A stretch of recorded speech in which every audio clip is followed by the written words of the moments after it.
If you're doing keto by the book and the scale won't move, it's not because you're broken. It's usually because keto has hidden traps that look like success on paper. You can hit low carbs and still stall for very normal reasons. Some are about calories, but many are about biology, habits, and expectations. The first big one is confusing ketosis with fat loss. Ketosis means you're using fat for fuel, but it doesn't promise you're using your body fat. You can run on dietary fat all day and still maintain your weight. Another trap is early water loss. The first drop often comes from glycogen and water, not body fat. When that slows, it feels like failure, but it's just the diet shifting phases. So the goal is not more keto. The goal is finding what's blocking your deficit and your consistency. Moving to slide 2, let's clear up the biggest misunderstanding. Keto is a tool that can make a calorie deficit easier, not a magic override of energy balance. If you eat more energy than you use, your body has no reason to pull much from stored fat. Keto helps because protein and fat can improve fullness, and stable blood sugar can reduce cravings for some people. But keto foods are dense. Nuts, cheese, butter, oils, and fat bombs pack a lot into small portions. It's easy to be low carb and still high calorie without noticing. The fix is not starving. It's getting honest about portions for the foods that are easiest to overdo. For 1 week, measure the invisible calories like oils, cream, nut butters, and cheese. Then compare that with your progress. Many stalls break simply because the math was hidden, not because your metabolism is damaged. Moving to slide 3. Now let's talk about fat intake, because keto advice often gets misheard as eat as much fat as possible. Therapeutic keto for medical reasons can be very high fat, but weight loss keto is different. Fat is a lever, not a requirement to hit a huge number. Protein is your foundation, because it supports muscle and keeps you full. Carbs stay low to control appetite and keep glucose stable. Then fat fills the gap, enough to feel satisfied, not stuffed. If you're adding butter to coffee, pouring heavy cream freely, and cooking everything in extra oil, you may be replacing the body fat you want to burn with dietary fat. A practical check is this. Are you hungry between meals, or are you just eating because it's allowed? Aim for meals that feel complete without needing constant snacks. When fat becomes a garnish instead of the main event, many stalls resolve. Moving to slide 4. Protein deserves its own slide because it's one of the most common keto mistakes. Some people go too low because they're worried protein will kick them out of ketosis. In reality, your body can make glucose from protein when needed, but that doesn't automatically stop fat loss. What low protein does do is make you less full, and it can make it harder to maintain muscle while dieting. Less muscle can mean fewer calories burned over time, and it often means you look softer even if weight changes. A simple target is to include a clear protein portion at each meal, and build the rest around it. Choose foods you tolerate well: eggs, fish, poultry, meat, or higher protein dairy if it fits you. If your keto day is mostly coffee with fat, nuts, and cheese, you might be keto, but your body may be under-proteined. Fixing protein often fixes cravings and progress. Moving to slide 5. Even when carbs are low, they can be higher than you think. The usual culprits are sauces, keto-packaged foods, and portion creep with nuts and dairy. Another big one is vegetables that are fine, but eaten in large amounts without counting net carbs carefully. Sugar alcohols can also be tricky. Some have minimal impact for many people, and some can behave more like sugar depending on the type and the person. If you're stalled, the goal isn't to fear vegetables. It's to remove the sneaky stuff for a short audit. For 7 days, simplify your menu. Whole proteins, non-starchy vegetables, and measured fats. Skip the bars, the breads, and the desserts, even if the label says keto. If progress returns, you've identified your friction point. Then you can reintroduce foods one at a time and see what your body tolerates. Moving to slide 6. The scale can stall even when fat loss is happening, because your body holds water for reasons that have nothing to do with carbs. Hard workouts can cause inflammation and water retention as your muscles repair. More salt or less salt can shift water quickly. Poor sleep can raise stress hormones, and that can also change water balance and appetite. For many people, The week before a menstrual cycle brings predictable water retention, even with perfect nutrition. So if you're judging keto by daily weigh-ins, you can get a false no progress signal. A better approach is to use trend data. Weigh at the same time under the same conditions and look at the weekly average. Pair that with waist measurements or how clothes fit. Keto is often very good at reducing bloating, but once that effect stabilizes, the remaining fat loss is slower and less linear. That's normal physiology, not failure. Moving to slide 7. Keto also changes electrolytes, and this can quietly sabotage you. When carbs drop, insulin tends to drop, and your kidneys excrete more sodium and water. That's why people often feel keto flu early on: headaches, fatigue, dizziness, cramps. But even later, low sodium can keep you feeling flat, which reduces movement and training quality. Then weight loss slows because your daily energy output drops. The fix is simple, but individualized. Get enough sodium, potassium, and magnesium from food, and if needed, supplements you tolerate. Salt your food to taste, include potassium-rich keto foods like leafy greens and avocado, and consider magnesium for cramps or sleep quality. If you overdo water without electrolytes, you can feel worse.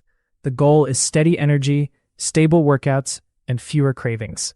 When electrolytes are right, keto tends to feel easier, and easier usually means more consistent. Moving to slide 8. Another reason keto stalls is stress, especially the kind you don't label as stress. If your schedule is packed, sleep is short, and workouts are intense, your body may respond by increasing hunger, cravings, and water retention.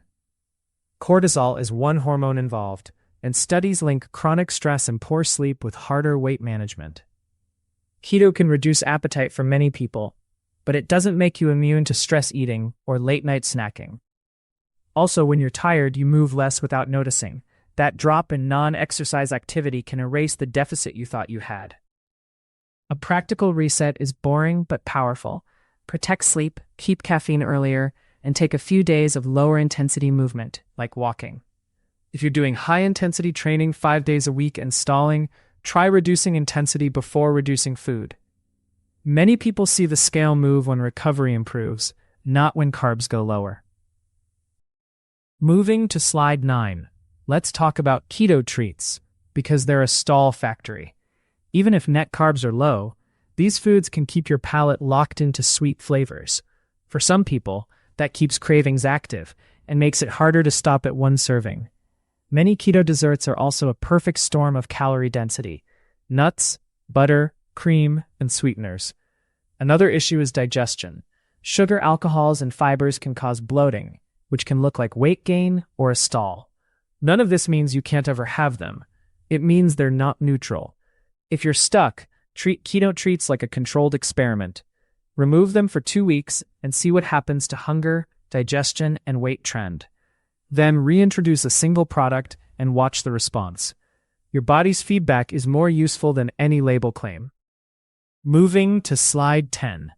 Alcohol is another silent keto stall, even when it fits your macros. Your body prioritizes metabolizing alcohol because it's a toxin in the short term. While that's happening, fat oxidation can slow. Alcohol also lowers inhibitions, which makes just one snack more likely. And many low-carb drinks still come with hidden calories, especially when mixed with cream or flavored add-ins. There's also sleep quality. Even if alcohol helps you fall asleep, it can reduce deep sleep and increase wake-ups, which can raise hunger the next day. If you're stalled, try a clean 2-week break from alcohol and watch the trend. If you choose to drink, keep it simple, keep it measured, and avoid pairing it with keto desserts. Keto works best when your routine is predictable. Alcohol tends to make routines messy, and weight loss hates messy data. Moving to slide 11. Sometimes the stall isn't food at all. It's movement. When people start keto, they often feel better and move more at first. Then life normalizes, appetite rises a bit, and daily movement quietly drops. This is called non-exercise activity: steps, standing, fidgeting, errands. It can vary by hundreds of calories per day without you realizing. If your workouts are consistent but your steps fell from 8,000 to 3,000, the scale can stop. The fix is not extreme cardio. It's building a baseline of daily movement that you can repeat. Pick a step target that feels almost too easy and hit it every day for 2 weeks. Walking also supports recovery and stress management, which helps keto adherence. If you want a simple rule, keep workouts for fitness and use walking for fat loss consistency. The body responds well to steady inputs. Moving to slide 12. Let's cover plateaus that happen after real success. As you lose weight, your body needs fewer calories to maintain itself. That's not a moral issue. It's physics and biology. So the intake that created a deficit at a higher weight can become maintenance later. Also, as you get leaner, fat loss slows and becomes less dramatic. This is where people keep cutting carbs lower. But carbs were never the main problem. The better move is to reassess your targets. Keep protein strong, keep carbs low enough for appetite control, and adjust fat slightly downward if needed. Or increase daily movement a bit.